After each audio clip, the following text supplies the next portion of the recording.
Future classes. सो दोस्तों आज हम लोग केमिस्ट्री में संयोजकता के बारे में यानी वैलेंसी के बारे में जानेंगे। सबसे पहले बता दें कि वैलेंसी जो होता है यानी संयोजकता होता है, ये किसी भी परमाणु के बाहरी कक्ष में 8 इलेक्ट्रॉन पूरा होने चाहिए। अर्थात ये संयोजकता जो होता है ये बाहरी कक्ष में यानी परमाणु के बाहरी कक्ष में 8 इलेक्ट्रॉन को गेन करके या साझा करके या त्याग करके ये करता है, यानी 8 कंप्लीट कर देता है यानी बाहरी कक्ष में परमाणु को यानी इलेक्ट्रॉन को। सबसे पहले देखेंगे वैलेंसी अर्थात संयोजकता। ये वैलेंसी जो होता है किसी भी परमाणु में 8 इलेक्ट्रॉन यानी बाहरी कक्ष में 8 इलेक्ट्रॉन होना चाहिए। तो यहाँ पे हम सबसे पहले, और ये परिभाषा जो है ये लेविस के द्वारा दिया गया था, ये लेविस के द्वारा दिया गया था। और ये लेविस जो एक वैज्ञानिक थे ये भी बताए थे कि संयोजकता जो होता है ये वैलेंसी जो होता है ये बॉन्ड के बराबर होता है, यानी वैलेंसी जो होता है संयोजकता और बॉन्ड जो होता है आबंध के बराबर होता है, यानी ये बॉन्ड जो आबंध जो होता है ये वैलेंसी के बराबर होता है। सबसे पहले यहाँ पे हम एग्जांपल से समझेंगे। और ये ऑक्सीजन अर्थात ऑक्सीजन के बाहरी कक्ष में जो होता है 8 इलेक्ट्रॉन होता है। तो इसका सबसे पहले हम इलेक्ट्रॉनिक विन्यास लिखेंगे। तो यहाँ पे हमारा 8 इलेक्ट्रॉन है तो 1s2 2s2 और 2p4। तो यहाँ पे हम सबसे पहले देखेंगे इसके बाहरी कक्ष में जो है 4 इलेक्ट्रॉन है और 4 इलेक्ट्रॉन है और ये 2 इलेक्ट्रॉन, अर्थात ये सबसे इसमें बड़ा कक्ष जो है ये 2 है। तो यहाँ पे इस 2s में 2 इलेक्ट्रॉन और 2p में 4 इलेक्ट्रॉन यानी 4 और 2 6। तो यहाँ पे इसका 6 इलेक्ट्रॉन है। और वैलेंसी के लिए अर्थात संयोजकता के लिए इसमें बाहरी कक्ष में 8 इलेक्ट्रॉन चाहिए। तो ये जो होगा ये 6 इलेक्ट्रॉन को त्याग करेगा या ग्रहण करेगा या साझा करेगा। तो सबसे पहले यहाँ पे देखेंगे 6 इलेक्ट्रॉन चाहिए, 6 इलेक्ट्रॉन है और 2 इलेक्ट्रॉन चाहिए। तो ये 2 इलेक्ट्रॉन ग्रहण करना आसान है, ना कि ये 6 इलेक्ट्रॉन को त्याग करना। तो ये जो है ऑक्सीजन जो है ये 2 इलेक्ट्रॉन को गेन कर लेता है।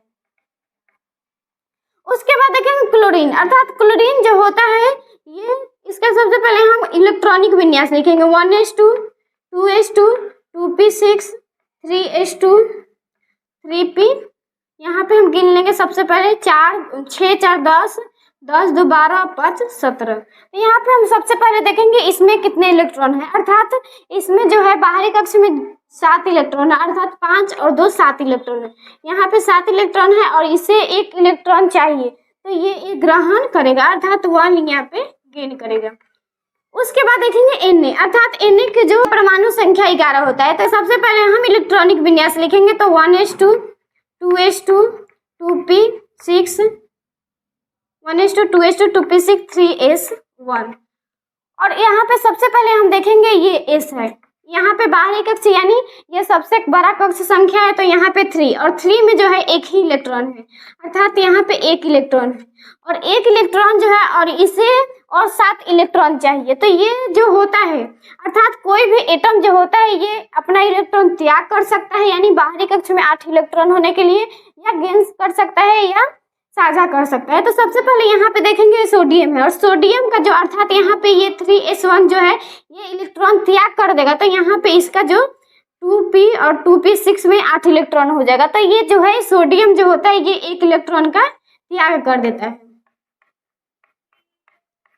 उसके बाद दूसरा एग्जांपल देखेंगे ये हमारा कार्बन, और कार्बन का जो परमाणु संख्या होता है 6 होता है और ये 6 जो है अर्थात इसका सबसे पहले हम इलेक्ट्रॉनिक विन्यास लिखेंगे 1s2 2s2 2p2 2p2। तो सबसे पहले यहाँ पे देखेंगे इसमें जो सबसे बड़ा कक्ष संख्या है जो 2 है और 2 में जो यहाँ पे इलेक्ट्रॉन है यहाँ पे 2 है और यहाँ पे 2 है यानी इसके पास जो इलेक्ट्रॉन है 4 है, अर्थात ये 4 है और ये 4 इसे और चाहिए अर्थात संयोजकता होने के लिए यानी बाहरी कक्ष में 8 इलेक्ट्रॉन होने के लिए। तो ये अपना इलेक्ट्रॉन त्याग करेगा या ग्रहण करेगा या साझा कर देगा। तो सबसे पहले बता दें कि कार्बन जो होता है ये अपना इलेक्ट्रॉन जो होता है साझा कर देता है, यानी ना ही ये ग्रहण करता है और ना ही अपना त्याग करता है, अर्थात यहाँ पे इसका 4 इलेक्ट्रॉन रहता है यानी ये साझा करने का काम करता है। इसके बाद बता दें कि हम बताए थे वैलेंसी जो होता है बॉन्ड के बराबर होता है। तो इसको हम सबसे पहले एग्जांपल से समझेंगे कि आखिर में ये वैलेंसी जो होता है बॉन्ड के बराबर आता है या नहीं। तो यहाँ पे सबसे पहले एग्जांपल में देखेंगे PCl3 अर्थात ये PCl3 से हम एग्जांपल में समझेंगे। सबसे पहले यहाँ पे बता दें कि ये P अर्थात P का जो वैलेंसी होगा यहाँ पे 3 होगा और ये क्लोरीन का जो वैलेंसी होगा हमारा 1 हो जाएगा। क्लोरीन का जो है इलेक्ट्रॉनिक विन्यास लिखेंगे, अर्थात यहाँ पे इसका 17 होता है एटम, यानी परमाणु संख्या जो होता है इसका 17 होता है। तो यहाँ पे सबसे पहले हम इलेक्ट्रॉनिक विन्यास लिखेंगे, तो 1s2 2s2 2p6 3s2 3p6 3p5 हो जाएगा, क्योंकि यहाँ पे 17 होता है। तो 6 4 10 10 और 2 12 5 17, तो यहाँ पे 17 हो गया। और सबसे पहले देखेंगे इसमें वैलेंस इलेक्ट्रॉन कितने होते हैं। वैलेंस इलेक्ट्रॉन जो होते हैं यानी बाहरी कक्ष में इलेक्ट्रॉन, तो यहाँ पे 5 और 2 7 होता है। और यहाँ पे इसका क्लोरीन का वैलेंसी जो होता है 1 होता है। तो अब हम सबसे पहले इसका बॉन्ड बनाएंगे। तो सबसे पहले बॉन्ड बनाएंगे तो यहाँ इसकी संख्या कम होती है, वो होता है केंद्र में। तो यहाँ पे जो देखेंगे सबसे पहले फास्फोरस, अर्थात फास्फोरस जो है इसकी संख्या 1 है, तो ये हमारा केंद्र में रहेगा।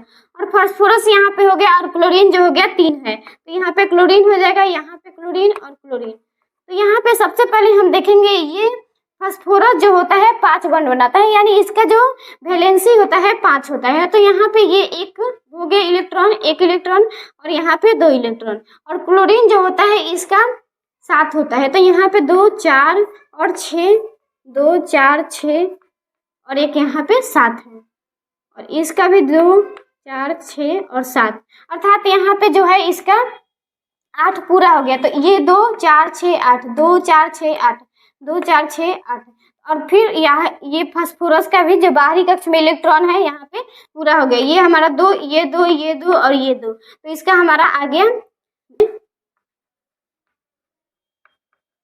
वैलेंसी बराबर हमारा बॉन्ड आ गया। तो यहाँ पे वैलेंसी हो जाएगी, यहाँ पे बॉन्ड जो हो जाएगा, यानी बॉन्ड में इलेक्ट्रॉन जो है ये हमारा 2 है, तो यहाँ पे हमारा बॉन्ड 2 हो जाएगा। यानी बॉन्ड एक ही लिखाता है, लेकिन इसमें जो इलेक्ट्रॉन जो होते हैं 1 होते हैं। यहाँ पे वैलेंसी बराबर बॉन्ड आ गया, यहाँ पे 2, और ये हम बॉन्ड जो होते हैं 1 लिखते हैं, यानी ये दोनों को मिलाकर बॉन्ड जो होता है 1 होता है, लेकिन इसमें इलेक्ट्रॉन जो होते हैं हमारा 2 होता है। प्लीज वीडियो को लाइक करें और ऐसे ही वीडियो के लिए चैनल को सब्सक्राइब करें। Thank you.